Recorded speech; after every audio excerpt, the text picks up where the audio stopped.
Olá pessoal, sejam bem-vindos aqui ao canal Uncle Ju mais uma vez. Hoje temos uma receita bem simples, bem saudável para quem está aí com tosse convulsa, tosse e não para. Temos aqui a solução para você. Temos cenoura, cebola, limão e uma colher de sopa de mel. Envolvemos tudo aqui, misturamos e deixamos por mais ou menos 2 a 3 horas antes de consumirmos. Portanto, vamos ao modo de preparo. Nós misturamos a cenoura, bem simples e rápido. A gente põe aqui a cebola,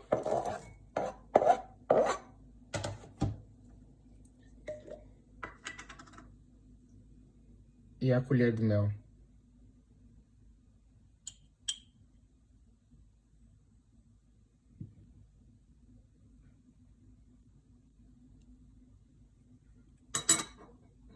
Por fim,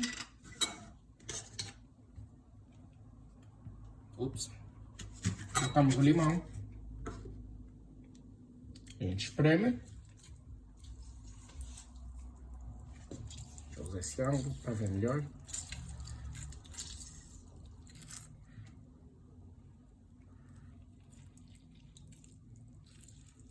Pode ser com caroço mesmo, não faz mal.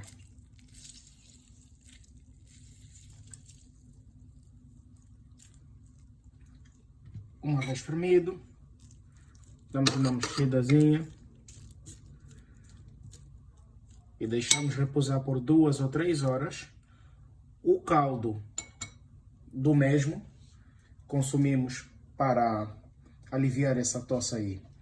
Portanto, fica aí a dica, muito simples mesmo, e vai ajudá-lo muito. Eu próprio já experimentei e foi um espetáculo. Essa receita é muito antiga, então tá aí uma receita boa, saudável para vocês curarem a vossa tosse.